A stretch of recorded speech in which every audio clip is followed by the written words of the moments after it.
En fait, on s'est rendu compte que l'espace fanzine allait beaucoup plus loin que ce qu'on pourrait indiquer, dans la mesure où nous, bon, il s'agit de satisfaire les fanzines, satisfaire nos partenaires, et puis amener du public. Et on s'est rendu compte que parmi tout ce public, qui on trouvait? On voyait des Möbius, on voyait des Margerins, on voyait des Drouillet, on voyait vraiment pratiquement tous les auteurs. C'est pas tous les auteurs qui étaient présents sur le festival passaient. Et ce qui s'est confirmé ensuite après pour le off, je me rappelle une discussion avec entre Caralie, Temerson, Shelton, qui parlait, et c'est pas qu'ils venaient s'encanailler, c'est qu'on était peut-être arrivé à renouer avec un esprit d'origine de la bande dessinée.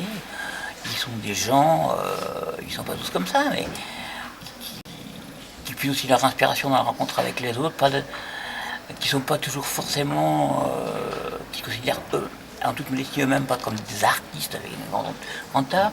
Bon, quand on pense à ce qui est un mec comme Tardy, hein, quelle idéo politique il soutient, on a vite fait de comprendre qu'on l'a fait partie des gens qui, parmi les premiers, à venir nous soutenir, quoi. Moi, je me rappelle avoir servi un café à Drouillet, et pour moi, c'était un mec, c'est lui qui avait amené pour l'Underground BDUS, en France, quoi, carrément. Donc, c'est comme un honneur, quoi. Et eux, dans cette déco faite par un métallique, faite par un ami qui s'appelait Poy, des déco de tubes métalliques, des insectes en métal, je me étonnais pas que Drouillet ça pouvait lui plaire, quoi. Ça pouvait lui plaire. Il trouvait ça bien, qu'il y ait un lieu comme ça, quoi. Mais ce qui était un petit peu dommage pour nous, c'est que c'était pas identifié Fanzino, quoi, tu vois. Parce que tout ça, ça avait été l'effort, je pense, du budget, d'énergie d'une équipe pour le faire, pour le tenir, et parfois de bénévoles. Moi, j'ai jamais voulu aimer. Si, il y avait travaillé avec des bénévoles, oui, mais j'ai gêné tout le temps. Les gens viennent travailler gratuitement, personne n'aime pas, ça m'a toujours gêné. Enfin bon. Et que dans cet immense marché qui est le festival de la BD, tout le travail qu'on y faisait et tout ce que pouvaient en apprécier les auteurs, qui n'allaient pas forcément le soir à l'hôtel Mercure, parce que c'était un endroit d'accueillement, mais il y avait un piano, et puis voilà, puis tout le monde se faisait chier. Autant employer le mot, je suis bien placé pour. J'ai rencontré l'entarteur qui était à la porte. Qui essayait de s'amuser parce que l'enseignant d'art c'était le premier qui venait, qui échappait, qui s'embêtait visiblement. Chez nous on s'embêtait pas, quoi. Il y avait du croisement, quoi. Il y avait du croisement. Je me vois la Malone Disney comme une inspiration, mais comme une inspiration de rencontres, de beaucoup de choses qu'on voit qui se mixent. Ensuite, on se calme sur sa place au dessin. En tout cas, pour moi, pour le fait d'écrire ma petite écriture que je fais pour moi, de mon côté, ça fonctionne comme ça, quoi. Il y a des éléments je dois bouger, je dois voir des choses, et au moment de l'écriture, tous ces éléments reposent, et puis là, ça vient mieux. Après, il faut du calme, quoi.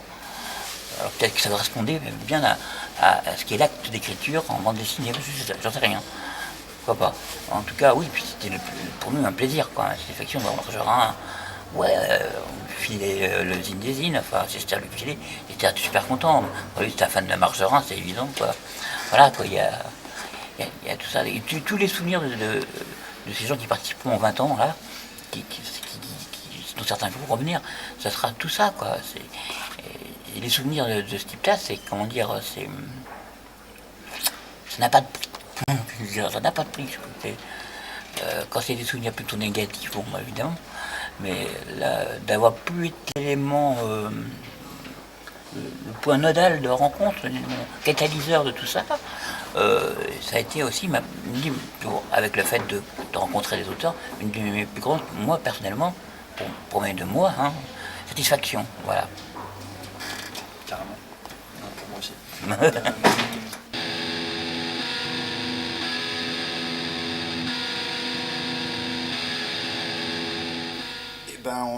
On les fournit en fanzine, en fait. Hein.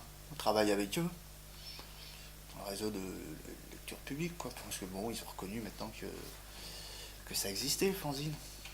Donc ils en achètent. Alors forcément, ils achètent ici, parce que c'est un peu dur à gérer, les changements d'adresse, ceux qui arrêtent, ceux qui recommencent. Donc on fait ça. On a installé un kiosque Zine là-bas. On gère les abonnements. Et on fait des expos aussi là-bas. en partenariat avec eux. Donc c'est le réseau de lecteurs publics de Poitiers où on est inscrit dedans, quoi. Ouais, je sais pas s'il y a vraiment... fanzine, c'est quand même particulier, hein, c'est pas très lu, quoi. Je pense que c'est connu de 10 000 personnes en France, et puis c'est tout. Après, le lieu est confortable, il y a une voiture et tout. Moi, je vois pas mal de gens qui lisent des BD dedans. Mais bon, il y a des gens qui lisent des fanzines, puis on a eu des retours ici, hein. Qui venaient chercher, voir les autres numéros du fanzine qu'ils avaient vus là-bas, quoi. Donc ouais, il y a des gens qui y vont. Puis c'est un lieu, c'est intéressant parce que c'est un lieu passager, quoi. Je sais pas combien ils font par jour ou par semaine, mais ça va être assez énorme, ouais.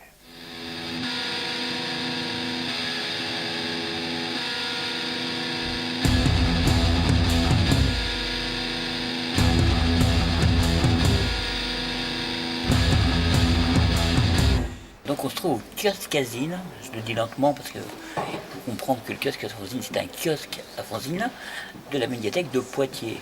Et c'est d'autant plus curieux et rigolo pour moi d'en parler maintenant, là, en 2009, que maintenant je travaille à la médiathèque de Poitiers. Alors on se dit, qu'est-ce qu'on est donc venu y foutre là? Alors, nous, Fanzinothèque, à l'époque, moi directeur, dans cette médiathèque, c'est d'abord, je dirais que c'est aussi quelque part quand même au début, à la jeunesse de la fanzinothèque, une des idées, j'ai toujours soutenu, qu'il faut prendre le fanzine pas seulement en tant que fanzine, mais aussi comme matière documentaire. Or, c'est également sur ces œufs-là que marchent, je l'apprends tous les jours en ce moment, les agents chargés de la documentation, de lecture publique. Ils travaillent sur les notions de patrimoine, choses comme ça. Et nous, dès le départ, à la fanzinothèque, on a été un peu déformés. On a vu surtout les événementiels, mais ce qu'on a oublié, c'est qu'on travaillait et qu'elle travaille toujours maintenant, cette fanzinothèque, sur le patrimoine. Donc, pourquoi pas installer un espace patrimoine, entre guillemets, à patrimoine ou dans la médiathèque, pourquoi pas. Et ça a été renforcé aussi par une rencontre très forte avec le conservateur de l'époque, Jean-Marie Comte, qui est avéré pour nous quelqu'un de très surprenant, dans la mesure où sur les 3 projets proposés, j'allais dire du plus sage au plus rock'n'roll, à savoir cette voiture où on se trouve actuellement, il a accepté d'emblée la voiture.